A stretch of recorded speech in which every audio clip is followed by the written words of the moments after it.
Olá, caro aluno, bom dia, boa tarde, boa noite.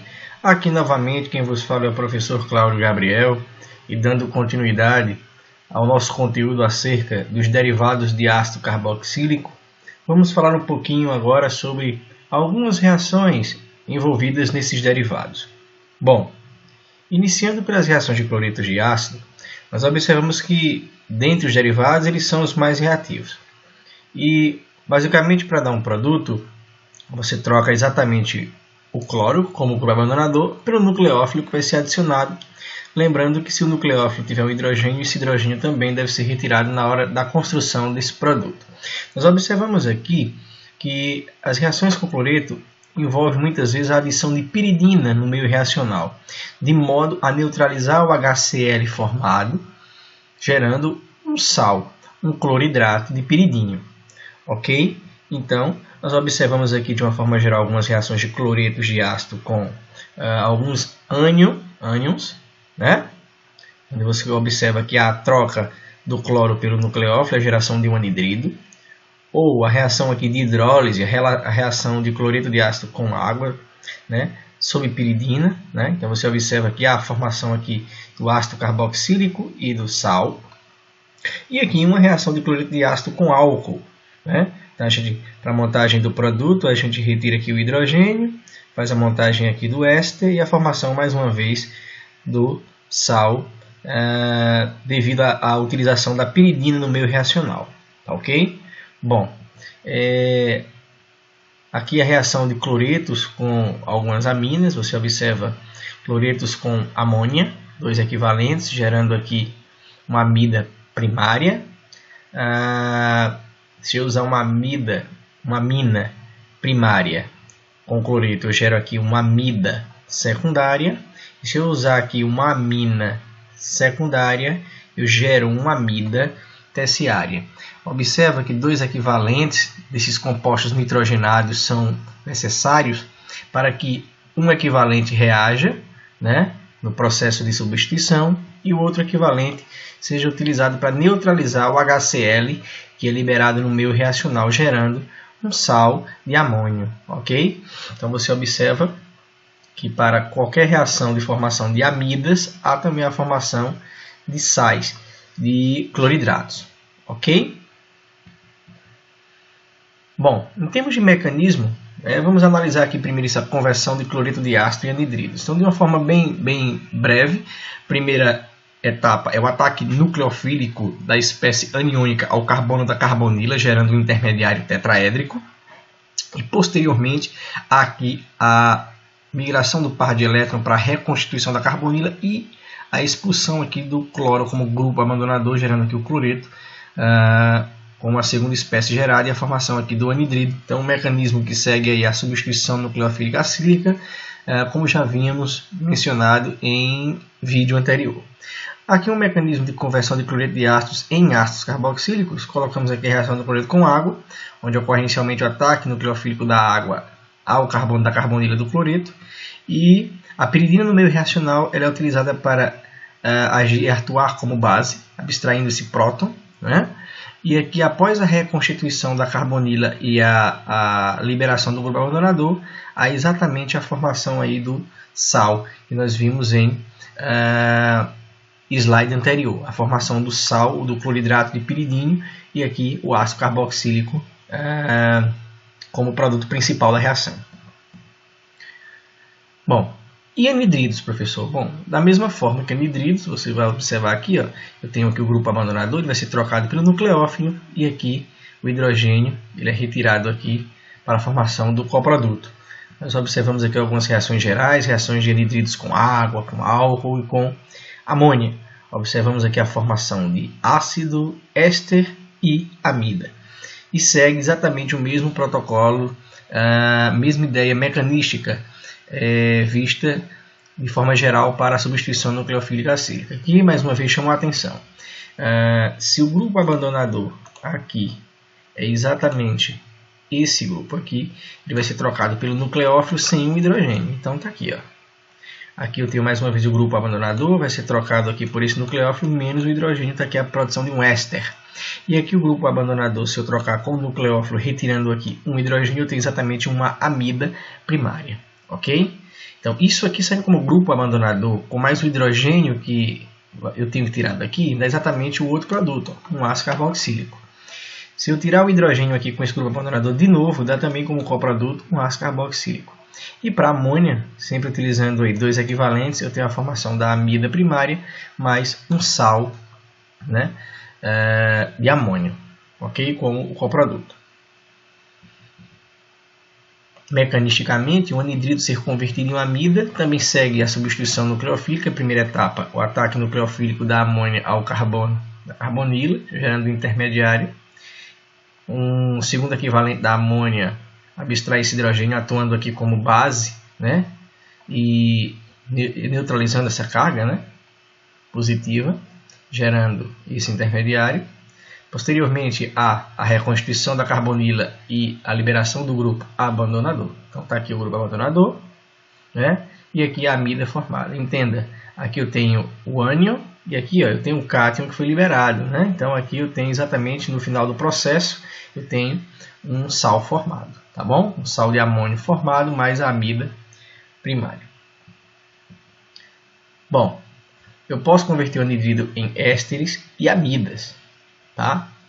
Através de uma reação chamada de reação de acetilação. Nada mais é do que a transferência de um grupo acetila, né, para o átomo nucleofílico. Observa que esse grupo aqui, estou chamando aqui de grupo acetila, e eu tenho aqui, ó, um átomo nucleofílico. Se eu pensar esse grupo aqui que eu estou marcando aqui, ó, como grupo abandonador, se eu trocar isso aqui, né, esse grupo abandonador, por esse átomo nucleofílico retirando o hidrogênio, tem exatamente o ácido acetil salicílico. Olha que interessante, a partir do ácido salicílico, obtendo aqui o ácido acetil salicílico, ocorre a incorporação desse grupo acetila.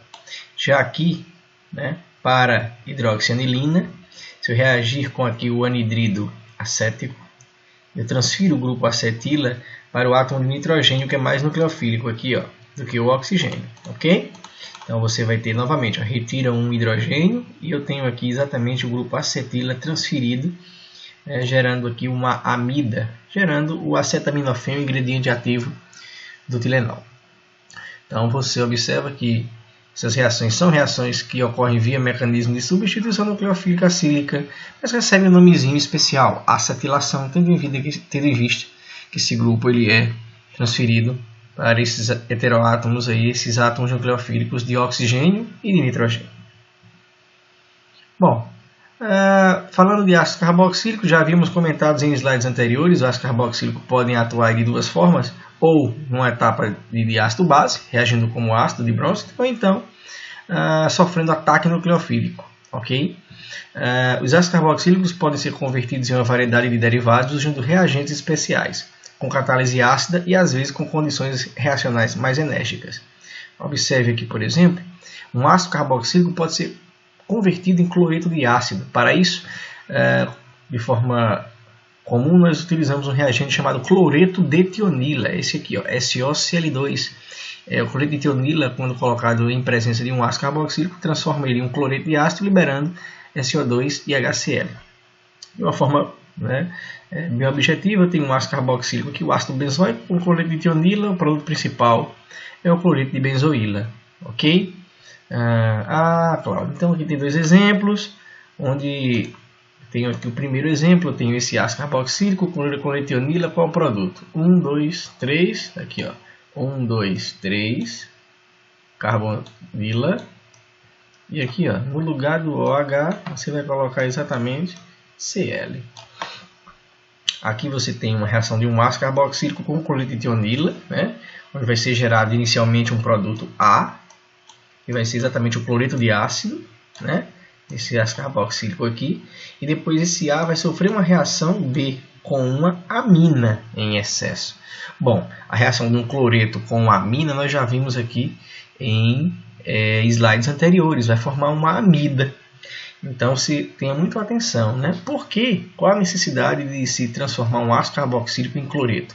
Nós vimos anteriormente em vídeo anterior, que o cloreto de ácido é mais reativo. Então, muitas vezes, diante de algum processo que você queira fazer em laboratório, é melhor que você trabalhe com cloretos de ácido do que com ácido carboxílico.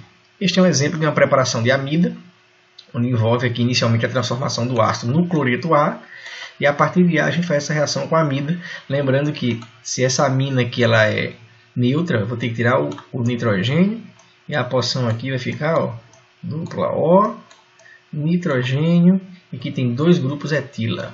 Olha, dois grupos etila, aqui conservando a cadeia que se encontra no desenho, tá ok?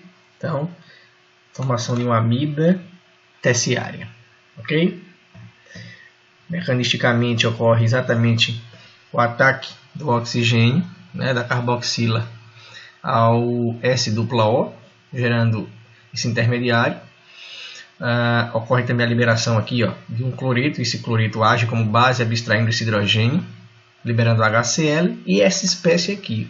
O que é legal dessa espécie é que esse grupo destacado aí é um bom grupo abandonador. Então, em etapa posterior ao ataque do cloreto, né, ao carbono dupla O, o carbono eletrofílico, e depois, quando há a reconstituição da carbonila, ocorre a liberação deste grupo aqui, ó, SO2, e a liberação do cloreto. Então você tem aqui, ó, o cloreto de ácido mais o SO2 mais a liberação de um cloreto, ok? Então é um mecanismo que você reconhece bem a partir daqui, né? Que aqui é uma etapa de substituição nucleofílica, né, acílica. Só que a preparação desse derivado aqui envolve inicialmente essas etapas 1 e 2 iniciais para a formação deste grupo aqui, que é um bom grupo abandonador. Conversão de um ácido a um anidrido é um pouco complicada do ponto de vista experimental. Somente ácidos dicarboxílicos podem ser convertidos, né, e sob condições enérgicas. Você observa aqui alguns exemplos. Eu tenho aqui um diácido e após a elevada temperatura ocorre aqui desidratação. Observa que ocorre aqui a perda de água, né, a ciclização e a formação aqui de um anidrido cíclico, ok? Aqui da mesma forma, um diácido, onde sob aquecimento forma aqui um anidrido e a liberação de água. Então, são dois exemplozinhos, tá, que ilustram bem essa conversão de ácido em anidrido. Ácidos conduzindo à formação de ésteres podem ser obtidos via reação de esterificação de Fischer, ok? Uma reação equilibrada catalisada por ácido, ok? Onde eu tenho aqui alguns exemplos, dois exemplos de ésteres. Observa que mais uma vez ocorre aqui a troca deste grupo aqui, ó, abandonador, pelo nucleófilo retirando um hidrogênio. Então estão postos aqui os ésteres, tá? A reação equilibrada, e a gente já ouviu um pouquinho que reações equilibradas não são boas, né? Mas para conduzir a uma boa formação de rendimento de produtos, a gente pode remover água, né, do meio utilizando aí o aparelho de Stark, utilizando peneira molecular, utilizando um agente aí que remova água do meio reacional, ok?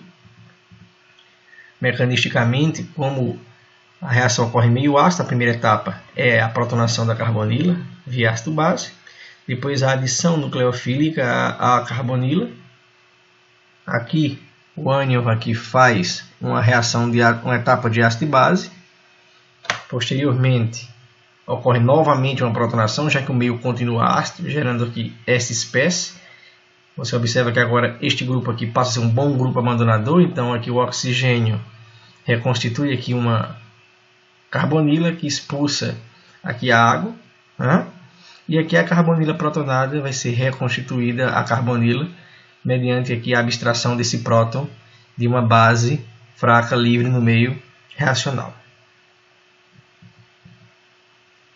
Esterificações ocorrem na presença de ácido, mas não ocorrem na presença de base. Por que isso? Porque em meio de base a reação que ocorre é a etapa de ácido e base, gerando um carboxilato, né? Então observa que o carboxilato rico em elétrons e aqui o álcool também rico em elétrons. Então não ocorre atração, né? Carboxilato tem reatividade muito baixa, tá ok? Então não ocorre esterificação aqui em meio básico.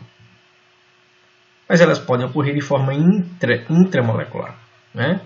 com formação aí, se for possível, anéis de 5, 6 membros, tudo ok, tendo em vista que, entropicamente, esses processos de formação de anéis de 5, 6 membros são mais favoráveis. Você observa aqui a formação de uma lactona gama e de uma lactona delta, né? Todas elas sob catálise ácida, anel de 5, anel de 6, né? Bem simplesinho para vocês. Praticar aqui um pouquinho, desenhar o produto em cada reação abaixo, fazer aqui algumas com vocês. Então, observa aqui qual é o produto de esterificação dessa reação. Muito simples. Repete a cadeia até o carbono, da carbonila. E a partir daqui, ó, C dupla O, ó, C dupla O, OH. Esse OH é o abandonador, ele sai para a entrada do nucleófilo aqui, ó, sem o hidrogênio. Então, ó, O, CH2, CH3. Pronto, esse é o éster, mas geralmente sai uma molécula de água, ok? Vou fazer aqui mais um com vocês. De novo aqui, ó, ácido com esse álcool, catálise ácida, de novo. Tem aqui o aromático. Aí, ó, C dupla O, olha, C dupla O e C, ó, aqui, ó, e o OH. O OH vai trocar por quê? Por esse nucleófilo aqui, tirando aqui o átomo de hidrogênio. Então, ó, 1, 2, 3, 4 carbonos, 1, 2, 3, 4 carbonos. Outro produto, já sabe que é a molécula de água. Esse aqui, ácido com oxê, metóxido de sódio. Metóxido atua por isso é um ácido? Não, isso não é um ácido, isso é uma base. Então, base com esse ácido aqui não vai dar esterificação, né? Vai dar um ácido e base. Então, o ácido carboxílico atua aí com ácido de bronze, a gente já viu bastante. Então, C dupla O, O menos, né? Como essa base aqui, ó, ela que vai retirar aqui o próton, então você tem aqui, ó, O menos, gerou carboxilato, mais CH3OH, numa reação de ácido e base. Cláudio, sódio fica onde? Coloca aqui como contra aí, ó. Coloca aqui como sal de sódio, né? Benzoato de sódio, não é isso? E aqui eu tenho catalisada por ácido, eu tenho o ácido aqui, tenho a hidroxila lá na ponta. 1, 2, 3, 4, 5. Então você já sabe que é um processo aqui que ocorre de forma intramolecular, né? 1, 2, 3, 4, 5. E aqui tá o oxigênio aqui, ó, vai formar aqui o processo de forma intramolecular mais água. Então, uma esterificação só aqui intramolecular. De novo, 1, 2, 3, 4, 5 carbonos. 1, 2, 3, 4, 5 carbonos. Tá aqui bem bonitinho para vocês. Tá ok? Conversão de ácidos carboxílicos em amida. Vocês observam aqui que a reação não é uma das melhores, porque a amina, a amônia, que ela atua como base, gerando sal de amônia e com temperaturas elevadas gera a amida primária. É um protocolo altamente energético, tá? E de baixos rendimentos. Então, geralmente uma saída para esse protocolo é a utilização de um agente desidratante, o DCC. Então, reações de ácido carboxílico com aminas em meio de DCC, as reações não são tão enérgicas e você tem a formação de uma amida, né? E a formação de um coproduto, diciclohexaúreia, ok? No meio. Observa que os átomos da molécula de água estão aí marcados em vermelhinho, tá? Só para dar ideia da desidratação. Isso é interessante. Bom, mecanisticamente, só para entender um pouco dessa função do DCC, ocorre a adição aí do nucleofílica do oxigênio do ácido carboxílico ao carbono do DCC, tá? E aí a formação desse intermediário aqui, tá? Vou pensar aqui uma transferência de próton aqui, daqui para cá, para a geração desse intermediário, tá bom? Então, a partir desse intermediário aí, a amina, ela ataca o carbono da carbonila, gerando esse intermediário aqui, tá? O par de elétrons reconstitui a carbonila, deixa eu voltar aqui, e expulsa esse grupo aqui, né, como grupo abandonador. É esse grupo abandonador aqui que é a diciclohexil-ureia, tá ok? E gerando aqui a amida como o produto, tá?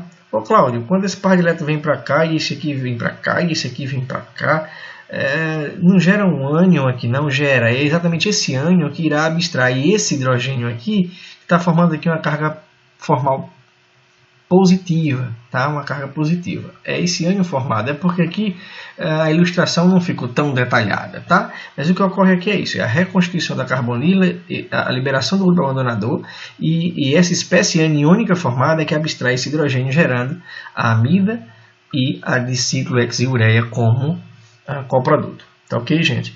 Então é isso. Agradeço demais aí a presença de todos. Acredito que deu aí mais algum panorama geral para as reações de substituição nucleofílica acílica com cloretos, com anidridos, com ácido, né? E aguardo vocês na nossa próxima aula. Fiquem com Deus e até a próxima.